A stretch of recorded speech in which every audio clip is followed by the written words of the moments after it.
सतगुरुदेव की जय। परमेश्वर कबीर जी की प्यारी संगत को, विश्व की सारी संगत को दास का आशीर्वाद है। परमात्मा आपको मुफ्त दे, सुखी रखे, काल कष्ट से बचावे। बच्चों, कबीर साहब कहते हैं, कहें कबीर सुनो भी साधो, मैं तो हूँ विश्वास में। अपने परम पिता के ऊपर विश्वास करना होता है। दूसरा पॉइंट कहा भगवान ने, जो रखो तो ही रहो, मेरा के चारा खाने जात खरीद हूँ गुलाम तुम्हारा। राज्य क्रमता राम की रजा दरे जो शीस, दास गरीब दरस परस दिस बैठे जगदीश। अपने परम पिता को जैसे वो रखे ऐसे ही रहना होगा अपने को। बच्चों, एक कहावत है, सत्य परेशान हो सकती है, पराजित नहीं होती, झूठ के पैर नहीं होते।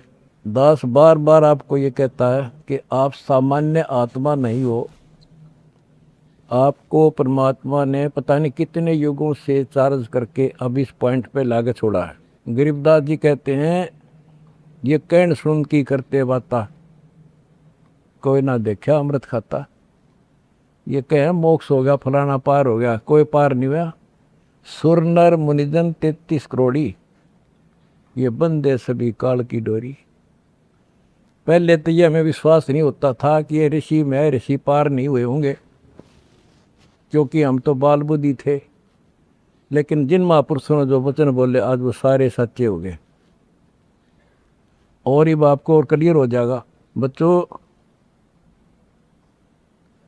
आपने भगवान की समर्था तुमने देख ली होगी। 2006 में हम कति उजाड़ दिए थे। हम वहाँ से नहीं, एक चादर लेकर आए थे, अपने कपड़े भी नहीं लाने दिए थे। उसके बाद परम पिता ने अपनी समर्थता दिखाई बरवाड़ा में। वो 4 एकड़ का आश्रम था, वहाँ 12 एकड़ का दिया। दास को 6.5 साल मिले थे। 6.5 साल के अंदर इतना ज्ञान गजब का दे दिया, सबके छक्के छुड़ा दिए। अब 11.25 साल के अंदर फिर से आया दास, उसी ज्ञान के आधार से सबको फिट्टे मुंह कर रखा है। 2014 में हमें उजाड़ दिया। वहाँ से भी हमारे को चद्दर भी लेकर आए थे, बस कंधे वगैरह के कपड़े पहन रहे थे। सारा कुछ नष्ट कर दिया, तबाह कर दिए। 900 मेरे बच्चे 1000 जेल में ठोक दिए। 9 सोच लिया था कि ये समाप्त हो गए। लेकिन बच्चों, भक्ति मार्ग जो है उजड़ के बसता है। जैसे खेत में गेहूं डाला जाता है, वो नष्ट होकर उगता है, कई गुना होकर आता है। आज आप देख लो अपने परमात्मा की समर्थता। जब परमेश्वर आए हुए थे, झूठी चिट्ठी डाल दी गई थी कि कबीर भंडारा करेगा और 3 दिन करेगा, दोहर मोहर, और फिर सर्व पकवान होगा, मिठाई और सब आइयो। एक झोपड़ी में बैठा, सुबह की रोटी शाम की है तो सुबह की नहीं। वो थी उस समर्थ की समर्थता। 18 लाख व्यक्ति आगे, अनाथ जीव नरे, और सबको 3 दिन वो मौन भोजन खिला दिए। और वो देख दुष्ट खड़े खड़े। तो बच्चों, आज तक नहीं समझ में नहीं आ रही, ये झूठ बोलते हो या कथा झूठी है। कथा ना तो जब झूठी थी, और आज हर तीसरे महीने 18 लाख के 50 लाख जिम्मे, और 3 दिन जिम्मे वो ये मौन भोजन खिलाते। और आज बच्चों, 2014 में एक आश्रम था हमारा, और आज 13-14 हो चुके हैं। और ये सारी पृथ्वी आश्रम हो जाएगा, विश्वास रखियो।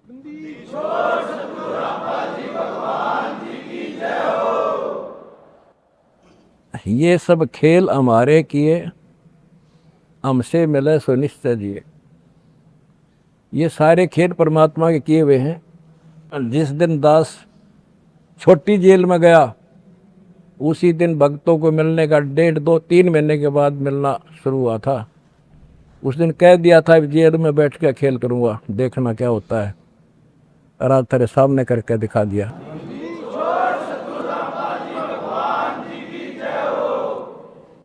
हमने भगवान को, दास ने परमात्मा को निकट से जाना है और उसके प्रत्येक फार्मूले को समझा है। फार्मूले से काम बनाकर ताकत नहीं बनता। एक छोटा सा जैक होता है, 200 क्विंटल भरे ट्रक ने उठा दे पंजे उसके।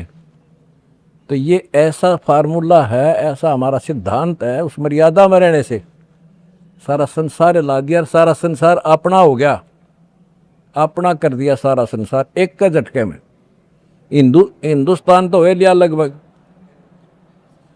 अरे अगले झटके में सारा संसार आपके साथ होगा। बंदी छोड़ की जाए। अगला झटका ना उठा काड़ पे मारा।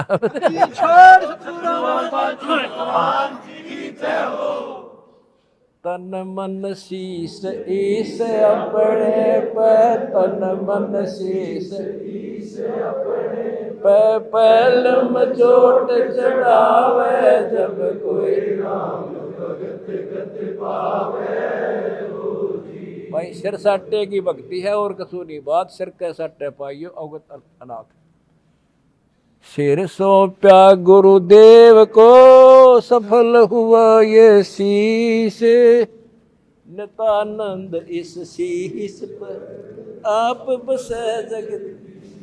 जब ये शीश उसका है तो हमने क्या टेंशन रहेगी। आप बच्चों ऐसे समर्पित होकर देखो उस परम पिता पे। तुम्हें सुख किया, सुखी किया, और तुम्हारे दान से दुनिया सुखी कर दी, और वो आपको कई गुना होकर मिलेगा। बालक ना हो, ये समृद्ध है, रखे कौन किसी की। द्रौप सुता को दिन लीर जाके अंत बढ़ाए चीरे, किसी का नहीं रखा। कबीर साहब को कहते थे तू क्या कर सकता है, पाप ही तू पड़ा उसमें झोपड़ी में। ने बोला कर सका ना कर सकूं, और थारे कहने तो ना मेरे अख्तार पर, चारों युगों में देख लिया हमने किसका रखा मारे।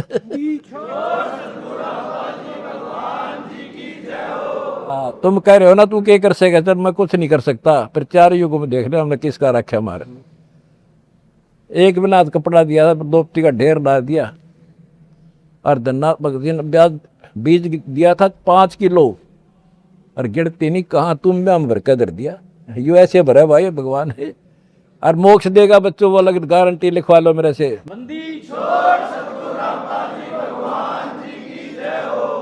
एक फार्मूला, ना डरना है और ना लड़ना है, आगे आगे बढ़ना है। जय हो बंदी छोड़ की।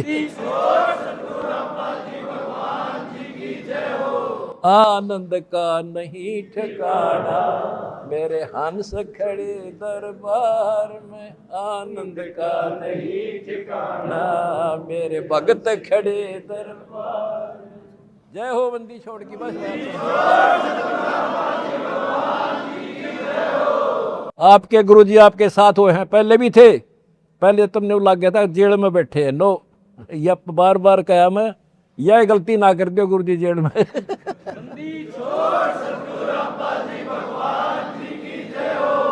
सत साई भाई। तो फिर आइए देखते हैं संत रामपाल जी महाराज जी के ज्ञान को पुस्तक कबीर सागर का सरलार्थ से। प्रथम बार सागर मंथन तथा बर्मा जी का पिता की खोज में जाना तथा माता से शाप मिलना। जब काल ब्रह्म यानी ज्योति स्वरूप निरंजन ने गुप्त यानी अव्यक्त रहने की प्रतिज्ञा की तो भवानी यानी दुर्गा जी ने कहा कि आप मेरे साथ रहो, मैं अकेली स्त्री इतने बड़े साम्राज्य यानी 21 ब्रह्मांडों को कैसे संभालूंगी। तब काल ब्रह्म ने कहा, हे भवानी, अदृश्य रूप से सर्व कार्य मैं करूंगा, आप मुझसे मिलती रहोगी, परंतु मैं तेरे अतिरिक्त किसी को दर्शन नहीं दूंगा।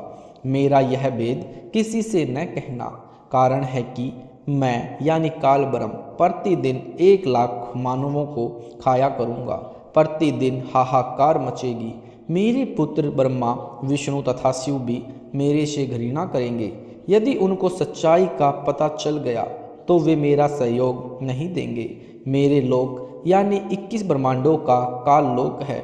इसे क्षर पुरुष का लोक भी कहते हैं, यानी मेरे 21 लोक में कोई भी अमर नहीं हो सकता। तू और मैं यानी काल ब्रह्म भी नष्ट होते रहेंगे, परंतु तेरा और मेरा किसी माता के संयोग से जन्म नहीं होगा। हम दोनों प्रत्येक महाप्रलय में मृत्यु को प्राप्त होंगे तथा नए ब्रह्मांड में नया शरीर मिलना करेगा। यह वेद किसी को नहीं बताना। इतना कहकर काल पुरुष अंतर्ध्यान हो गया। विशेष जानने योग्य, भवानी तथा ज्योति स्वरूप निरंजन की दूसरे ब्रह्मांड में तुरंत उत्पत्ति हो जाती है। कुछ समय उपरांत दुर्गा की भी उत्पत्ति हो जाती है। देवी तथा काल ब्रह्म की उत्पत्ति युवा रूप में होती है। जब तक दुर्गा की उत्पत्ति नहीं होती तब तक काल पुरुष बहुत व्याकुल रहता है। दुर्गा की उत्पत्ति काल ब्रह्म के पश्चात एक चतुर्युग यानी 43,20,000 वर्ष बीतने के पश्चात होती है। गीता अध्याय 10 के श्लोक 2 में लिखा है, काल ब्रह्म ने कहा है कि मेरी उत्पत्ति को न तो देवता जानते हैं न ऋषि व सिद्ध जानते हैं, क्योंकि ये सब मेरे से उत्पन्न हैं। मैं अजन्मा हूँ। काल पुरुष का जन्म किसी माता या पिता से नहीं होता, इसलिए अजन्मा कहता है, परंतु यह भी नाशवान है। प्रमाण गीता अध्याय 2 श्लोक 12, अध्याय 4 श्लोक 5-9 में स्पष्ट किया है। काल ब्रह्म ने कहा है कि हे अर्जुन, तेरे और मेरे बहुत जन्म हो चुके हैं। तू नहीं जानता, मैं जानता हूँ। मेरे जन्म और कर्म दिव्य यानी अलौकिक हैं। काल पुरुष के जन्म इस प्रकार अलौकिक हैं। अन्य सर्व प्राणियों का जन्म माता के गर्भ में कष्ट उठाकर होता है।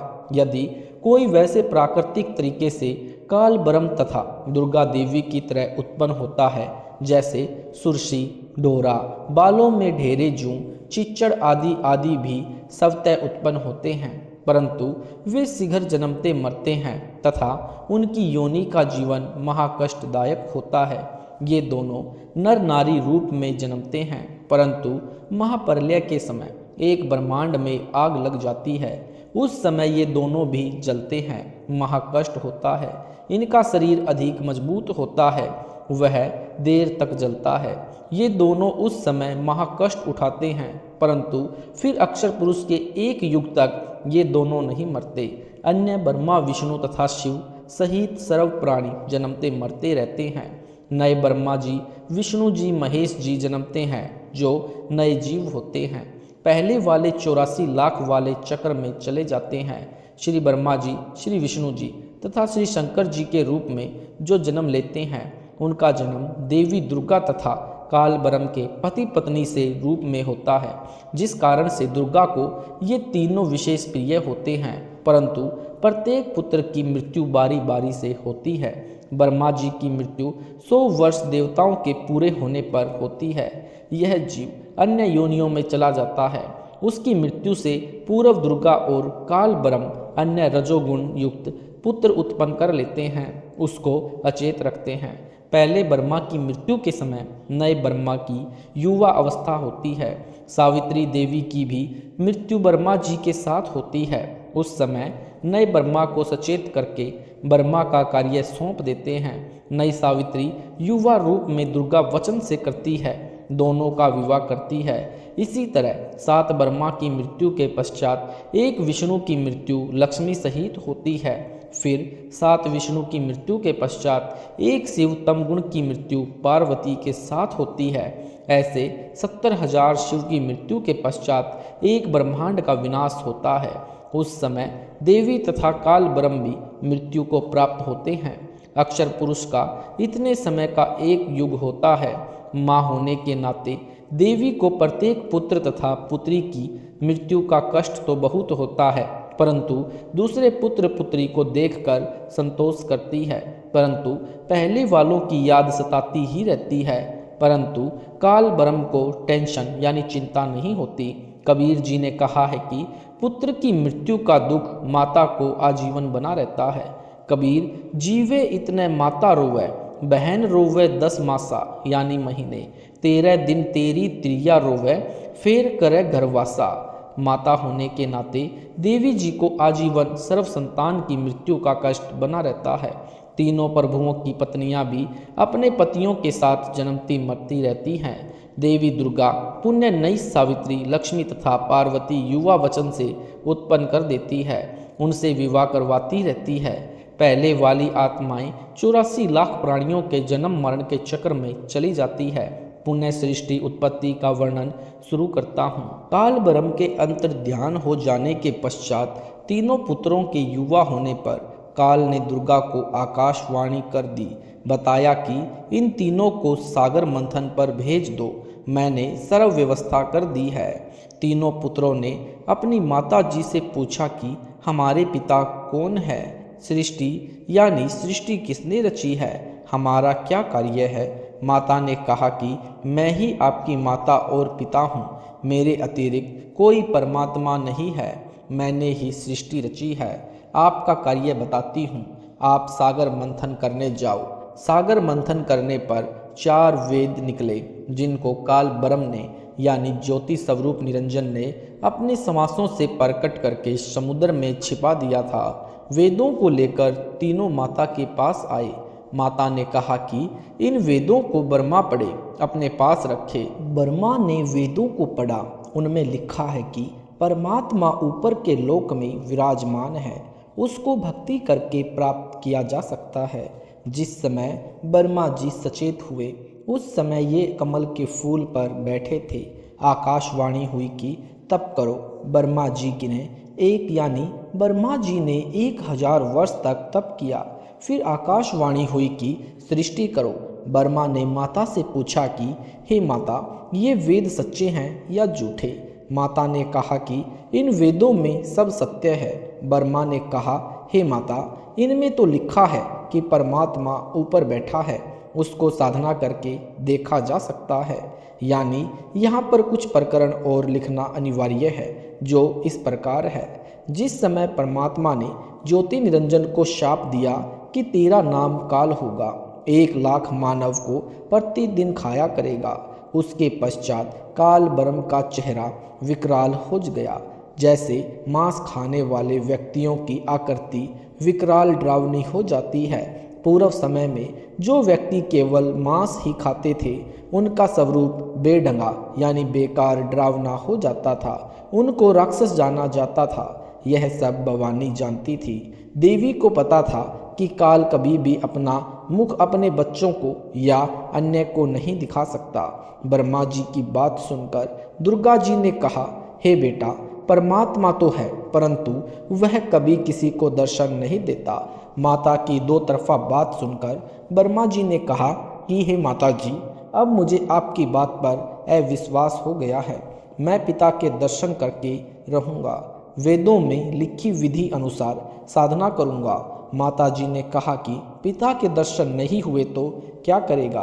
ब्रह्मा जी ने कहा, मैं आपको शक्ल नहीं दिखाऊंगा, अर्थात आपको दर्शन नहीं दूंगा। देवी ने कहा कि तब मानूंगी जब तू उसका सिर मुंह देखे। दुर्गा जी ने सोचा कि हो सकता है वह पैर दिखा दे और ब्रह्मा मेरा मजाक उड़ाए, मुख तो निरंजन दिखा नहीं सकता। ब्रह्मा जी ने 4 युग तक एकांत स्थान पर जाकर साधना की। आकाशवाणी में काल ने ब्रह्मा जी को तपस्या करने को कहा था। ब्रह्मा जी ने वह आकाशवाणी परमात्मा को आदेश माना था। उस कारण से ब्रह्मा जी तपस्या कर रहे थे, समाधि लगी थी। काल ब्रह्म ने आकाशवाणी करके अपनी पत्नी दुर्गा से पूछा कि जीवों को उत्पत्ति क्यों नहीं कर रहे। दुर्गा जी ने कहा कि आपके ज्येष्ठ पुत्र ब्रह्मा जी ने वेदों को पढ़ा और कहा कि पहले मैं परमात्मा को प्राप्त करूंगा। मैंने मना भी किया, वे तुझे दर्शन नहीं देंगे, परंतु वह हट करके तपस्या कर रहा था, काल ब्रह्म ने कहा, उसको उठाओ, मैं किसी भी साधना से किसी को दर्शन नहीं दूंगा। प्रिय पाठकों, गीता अध्याय 11 श्लोक 47-48 में भी गीता ज्ञानदाता काल ब्रह्म ने श्री कृष्ण के मुख से कहा है कि हे अर्जुन, मेरा यह काल रूप आपने देखा, तेरे अतिरिक्त पहले किसी ने नहीं देखा। मेरे इस स्वरूप को कोई भी नहीं देख सकता, न तो वेदों में वर्णित विधि से, न यज्ञों से, न किसी नाम के जाप से और न ही किसी तप से। मेरे दर्शन नहीं कर सकता, यानी मेरी यानी ब्रह्म की प्राप्ति नहीं कर सकता। इससे सिद्ध है कि वेदों में वर्णित ओम नाम के जाप से तथा यज्ञों के अनुष्ठान से ब्रह्म प्राप्ति नहीं होती, अन्य लाभ मिलता है। ब्रह्मलोक प्राप्ति सिद्धियों की प्राप्ति हो जाती है। इस कारण से सर्व ऋषि महर्षि जन परमात्मा प्राप्ति न करके सिद्धियां प्राप्त करके प्रसिद्धि प्राप्त करते रहे और परमात्मा को निराकार बताते रहे। दुर्गा जी ने अपने शब्द शक्ति से एक युवती उत्पन्न की, उसका नाम गायत्री रखा। उससे कहा, आप ब्रह्मा के पास जाओ, उसको वापिस लाओ, कहो कि चलो माता ने बुलाया है, तेरे बिना जीवों की उत्पत्ति नहीं हो रही। माता जी की आज्ञा लेकर गायत्री देवी ब्रह्मा जी के पास गई और उसको आवाज लगाई कि आपको माता जी ने बुलाया है। बार बार कहने पर भी ब्रह्मा जी समाधि से नहीं उठे। तब गायत्री जी ने माता जी से ध्यान द्वारा संपर्क किया और बताया कि ब्रह्मा समाधि में है, बार बार आवाज लगाने से भी नहीं जग रहा। दुर्गा जी ने बताया कि उसके चरण स्पर्श करो। गायत्री ने वैसा ही किया। ब्रह्मा जी की समाधि टूटी। सामने समाधि भंग करने वाली युवती को देखकर क्रोधवश बोला, तू कौन है पापिन, जिसने मेरी समाधि भंग कर दी? मैं तो परमात्मा के दर्शन के लिए तप कर रहा हूँ, मैं तेरे को शाप देता हूँ। गायत्री भयभीत होकर बोली, पहले मेरी बात सुनो, मेरा दोष हो तो शाप देना। मुझे माता ने भेजा है, आपको बुलाया है, जीवों की उत्पत्ति करनी है, वह आपके बिना नहीं हो पा रही है, आप शीघ्र चलें। ब्रह्मा जी ने कहा, हे गायत्री, मेरे को पिता के दर्शन हुए नहीं। मैं माता जी के सामने प्रतिज्ञा करके आया हूँ कि यदि पिता के दर्शन नहीं हुए तो मैं भी लौट कर नहीं आऊँगा, आपको शक्ल नहीं दिखाऊंगा। आप मेरी झूठी साक्षी दें कि यानी आप मेरी झूठी साक्षी दें कि ब्रह्मा को पिता के दर्शन हुए हैं और शीश मुख देखा है, तब मैं तेरे साथ चल सकता हूँ। गायत्री ने विचार किया कि यदि ब्रह्मा को नहीं ले जाऊंगी तो माता जी शाप दे सकती हैं। इसलिए गायत्री ने झूठी गवाही देने के लिए शर्त रखी कि मेरे से मिलन करो तो मैं आपकी गवाही दे सकती हूँ। ब्रह्मा के पास और कोई विकल्प नहीं था, इसलिए गायत्री की शर्त पूरी की। गायत्री ने ब्रह्मा से कहा कि एक और गवाह हो जाए तो बात सच्ची लगेगी। इसलिए गायत्री जी ने एक लड़की शब्द से उत्पन्न की, उसका नाम पूपवती रखा। लड़की युवा थी। उससे गायत्री तथा ब्रह्मा दोनों ने कहा कि ऐसे ऐसे झूठी गवाही देनी है। पूपवती ने भी ब्रह्मा से वही शर्त रखी जो गायत्री ने रखी थी। ब्रह्मा ने पूपवती से रति क्रिया की। तीनों ने माता के पास आकर बताया कि ब्रह्मा को पिता के दर्शन हुआ है और ब्रह्मा ने सिर पर फूल अर्पित करके पूजा की। दुर्गा जी को बड़ा दुख हुआ। सोचने लगी कि ब्रह्म ने मेरे से तो कहा है कि मैं किसी को किसी साधना से दर्शन नहीं दूंगा। ये तीनों बता रहे हैं कि हमारे सामने दर्शन दिए, हम तीनों ने देखा। तब काल ब्रह्म ने आकाशवाणी की कि मैंने किसी को दर्शन नहीं दिए हैं, ये तीनों झूठ बोल रहे हैं। तब दुर्गा पुनः उनके पास आई। तीनों से कहा कि मुझे आकाशवाणी हुई है, परमात्मा ने कहा है कि मैंने किसी को दर्शन नहीं दिए हैं, ये तीनों झूठ बोल रहे हैं। तब तीनों भयभीत होकर कहने लगे कि हाँ, हमने झूठ बोला है। ब्रह्मा जी ने कहा कि पिता के दर्शन हो नहीं रहे थे, वापिस आने में लज्जा आ रही थी, इस कारण झूठ के अतिरिक्त कोई विकल्प नहीं बचा था। यानी दुर्गा जी ने क्रोधवश तीनों को शाप दिया। नंबर 1, ब्रह्मा को शाप, तेरी पूजा जगत में नहीं होगी। तेरे वंशज वेदों को पढ़ेंगे ठीक से न समझकर, वेदों का नाम लेकर वेदों के विरुद्ध ज्ञान प्रचार करेंगे, जनता को स्वार्थवश झूठ बोलकर ठगेंगे और पाप के भागी होकर नरक में गिरेंगे। यह शाप माता के मुख से सुनकर ब्रह्मा मूर्छित हो गया। बहुत समय उपरांत सचेत हुआ। नंबर 2, दुर्गा ने गायत्री को शाप दिया। इसके पश्चात दुर्गा जी ने गायत्री को शाप दिया कि तू मृत लोक में गाय यानी गाय बनेगी। तेरे कई वृषभ यानी सांड बैल पति होंगे। यानी प्रमाण कबीर सागर के अध्याय शवसम वेद बोध के पृष्ठ 101 तथा अनुराग सागर अध्याय के पृष्ठ 38 पर। नंबर 3, पूपवती यानी पोपवती को श्राप देना। भवानी ने फिर पोपवती को शाप दिया कि तू पृथ्वी पर केवड़ा केतकी नाम का पौधा रूप में जन्मेगी। तेरा निवास गंदगी में होगा। तुझे कोई पानी की सिंचाई करेगा तो उसका वंश नष्ट हो जाएगा। तीनों को शाप देने के पश्चात दुर्गा का क्रोध कम हुआ और फिर पछताई कि मुझे ऐसा नहीं करना चाहिए था। ज्योति निरंजन द्वारा भवानी यानी दुर्गा को शाप देना। ज्योति निरंजन ने कहा, हे भवानी, आपने उन बच्चों को शाप नहीं देना चाहिए था।